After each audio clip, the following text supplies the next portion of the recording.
नमस्कार साथियों, मैं कृष्णानंद सिंह और आप देख रहे हैं YouTube channel education portal Krishna. आज हम लोग इस वीडियो के माध्यम से भारत की जो नई शिक्षा नीति 2020 है उसको समझने का प्रयास करेंगे।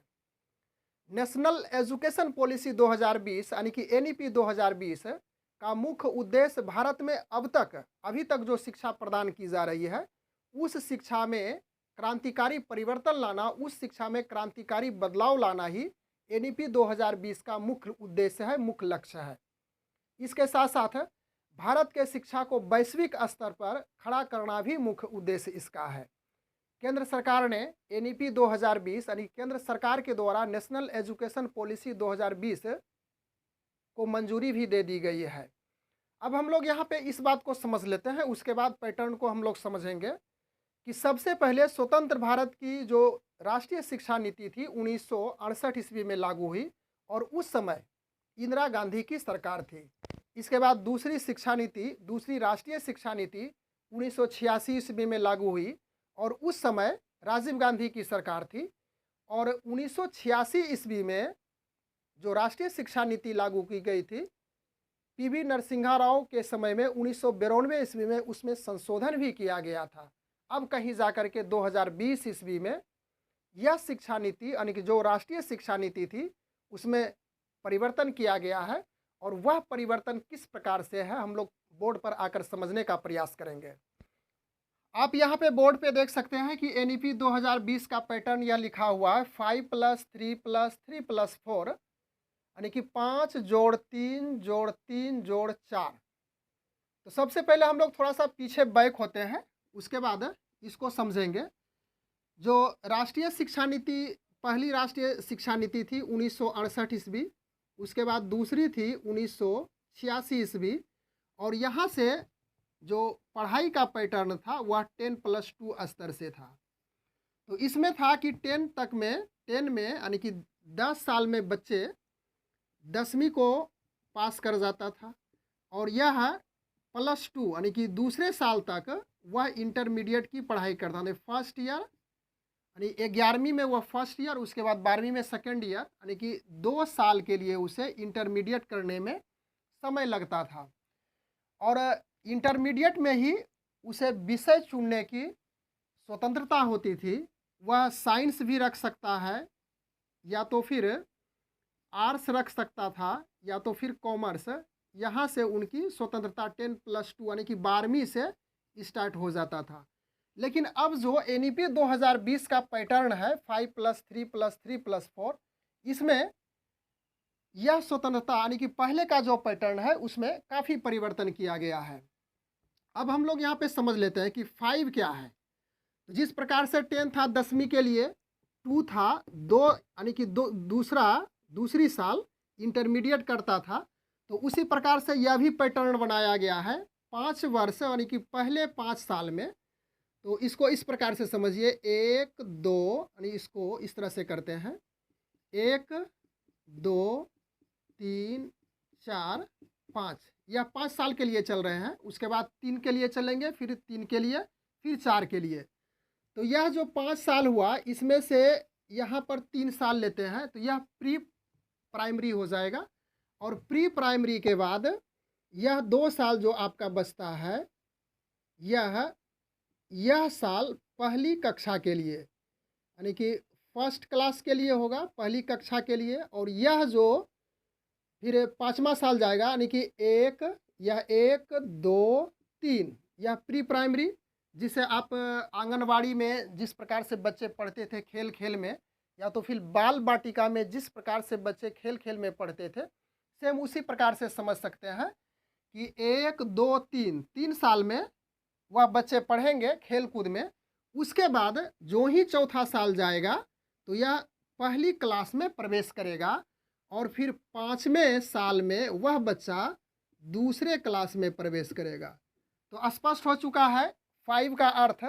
और यह एक फंडामेंटल स्टेज होगा यानी कि एक बेसिक, एक आधारी स्टेज हो सकता है, इसको स्तंभ मान सकते हैं कि 5 साल के लिए आंगनबाड़ी या बाल बाटिका और उसके बाद यह जो चौथा साल जाएगा वह पहली क्लास के लिए और यह फिर 5वां जो जाएगा वह दूसरे क्लास के लिए होगा। तो यह तो स्पष्ट हो गया होगा। अब हम लोग इस 3 के बारे में समझते हैं। तो इसमें इसे भी स्टार करके हम लोग समझते हैं, 1 2 3। तो यहाँ से आपका यानी कि क्लास फर्स्ट, क्लास सेकेंड, यह तो हो चुका है, यानी कि पहला, प्रथम वर्ग, द्वितीय वर्ग। अब आ जाते हैं, यह तृतीय वर्ग हो जाएगा, तीसरी कक्षा ए स्टार। उसके बाद यह हो गया चौथी कक्षा, और यह हो गया आपका 5वीं कक्षा। तो इस प्रकार से 3 में +3 में आपका हो गया क्लास तीसरा, फिर हो जाएगा क्लास चौथा, फिर क्लास हो जाएगा 5वां। यानी कि 3 तक में, इस 3 तक में 5वां वर्ग तक वह बच्चा चला गया।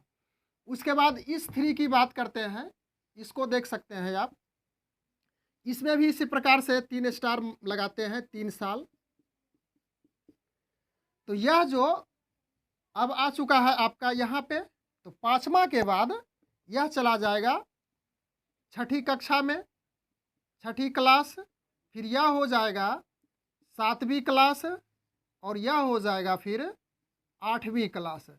और इसी क्लास से 6ठी, 7वीं, 8वीं से जो एक व्यावसायिक शिक्षा, कंप्यूटर की शिक्षा, यानी कि इस प्रकार की शिक्षा दी जाएगी कि सिर्फ किताबी ज्ञान ही उसके लिए सीमित नहीं होगा, वह आगे बढ़ करके कुछ व्यावसायिक क्षेत्र में भी यदि जाना चाहते हो तो उस प्रकार की भी शिक्षा यहाँ से 6 क्लास यानी 6, 7, 8 यानी 6 से प्रारंभ हो जाएगा।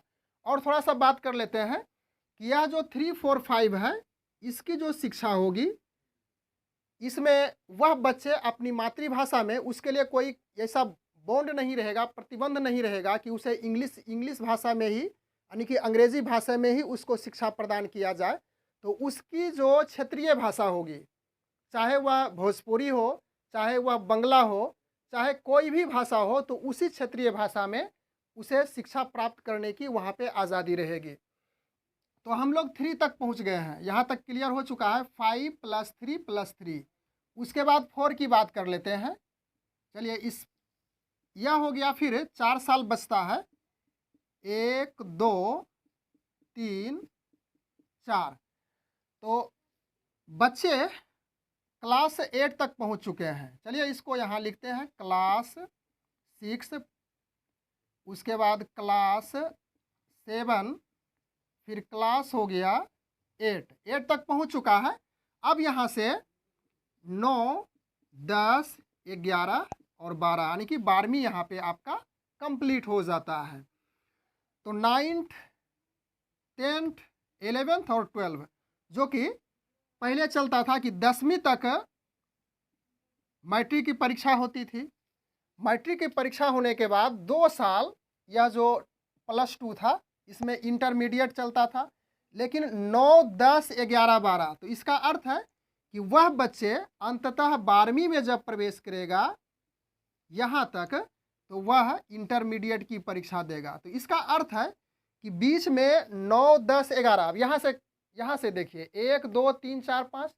तो अभी फ़िलहाल जो पैटर्न है 10+2 जो चल रहा था, तो उसमें पहली कक्षा में यदि वह बच्चा है तो दूसरा में पास कर जाता था, फिर तीसरा, चौथा, 5वां, यानी पहली से दूसरा में, तीसरा में स्कूल में ही परीक्षा हो जाती थी। उसका मूल्यांकन, यानी कि उसका जो सतत मूल्यांकन है स्कूल में, चाहे वह 2 सेमेस्टर में हो या तो फिर 1 सेमेस्टर में, जिस प्रकार से हो, उसे स्कूल में ही पास करा दिया जाता था। लेकिन अंततः जब वह 10वीं क्लास में आता था तो यहाँ पे बोर्ड परीक्षा होती थी, और बोर्ड परीक्षा के बाद फिर उसे 12वीं में एडमिशन, यानी कि 11वीं या 12वीं के लिए एडमिशन करवाना पड़ता था। तो 11वीं और 12वीं 2 साल चलता था। लेकिन अब क्या है कि यदि वह बच्चा 9th में आता है तो 9th में मूल्यांकन होगा, उसकी परीक्षा होगी, फिर स्कूल की ही परीक्षा के आधार पे वह 10वां में जाएगा, 10वां के बाद फिर 11वां में, और 11वां में मूल्यांकन देने के बाद फिर वह 12वां क्लास में जाएगा, यानी कि इंटर में। और इंटर में जाने के बाद ही वह जो इंटर काउंसिल परीक्षा होती है, वहाँ वह पास हो जाएगा। तो यह पैटर्न था 5 + 3 + 3 + 4।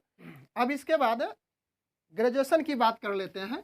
तो ग्रेजुएशन के लिए 4 साल का कोर्स होगा।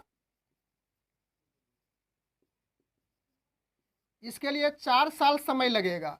तो 4 साल में जैसे फर्स्ट ईयर में आप हैं, बैक थोड़ा सा बात करते हैं कि ग्रेजुएशन 3 साल में कंप्लीट हो जाता था, और यदि आप फर्स्ट ईयर में हैं ग्रेजुएशन के और फर्स्ट ईयर कर यदि आप छोड़ देते हैं तो आपका फाइनल सर्टिफिकेट यानी कि बैचलर का सर्टिफिकेट, बैचलर डिग्री प्राप्त नहीं हो पाता था। लेकिन उसमें ऐसी बाध्यता नहीं है। अब 5 + 3 + 4 के अनुसार से NEP 2020 के आधार पे 1 ईयर के लिए आपको सर्टिफिकेट मिल जाएगा, यानी सर्टिफिकेट कोर्स हो गया। उसके बाद दूसरे साल में यदि आप एडमिशन करवाते हैं तो यहाँ पे डिप्लोमा कोर्स का सर्टिफिकेट मिलेगा। फिर तीसरे साल में यदि जाते हैं तो इसके लिए बैचलर डिग्री, पहले भी यही होता था कि 3 साल में सर्टिफिकेट मिल जाता था कि आप स्नातक हो गए हैं, ग्रेजुएट हो चुके हैं। लेकिन हम पहले भी बता चुके हैं कि यदि आप 1 साल के लिए पढ़ते हैं ग्रेजुएशन करने के लिए तो सर्टिफिकेट प्राप्त हो जाएगा, और यहाँ से यदि छोड़ देते हैं तो मिल ही जाएगा। आप यदि पुनः फिर प्रयास करेंगे कुछ दिन के बाद कि हमें पढ़ना है तो दूसरे साल के लिए आप डिप्लोमा के लिए एबल होंगे, और इसके बाद तीसरा साल जो ही आपका कंप्लीट होगा तो बैचलर डिग्री का कोर्स प्राप्त होगा, और चौथे साल में फिर आपका रिसर्च के साथ डिग्री प्राप्त हो जाएगा। रिसर्च के साथ डिग्री प्राप्त हो जाएगा। तो यह था कि ग्रेजुएशन करेंगे तो इस प्रकार से आपको पूरा करना पड़ेगा। लेकिन अब थोड़ा सा यहाँ पे और भी बात कर लेते हैं कि 5 + 3 + 3 + 4 बच्चे का एज किस प्रकार से यहाँ पे निर्भर करेगा। तो यदि आप 5 यहाँ पे देखिए, यह जो है 5, चलिए इसको यहाँ से फिर से लिखते हैं 5 + 3 + 3 + 4।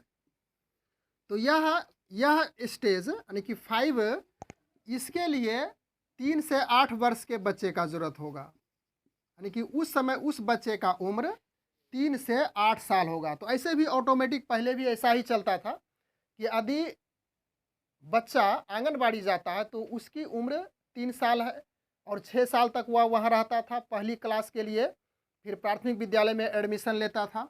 तो 5 साल यदि वह लैप्स करता है, बिताता है, तो उस बच्चे का उम्र 3 से 8 साल हो जाता है।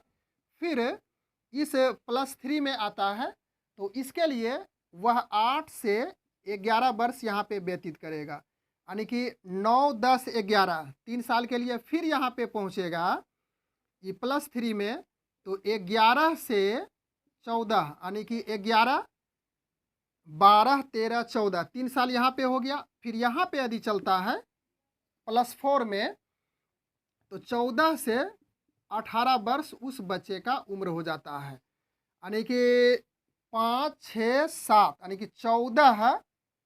उसके बाद हो गया 4 आएगा 14, 15, 16, 17, 18 यानी कि उस बच्चे का उम्र 18 साल में वह इंटरमीडिएट की परीक्षा को पास कर लेता है।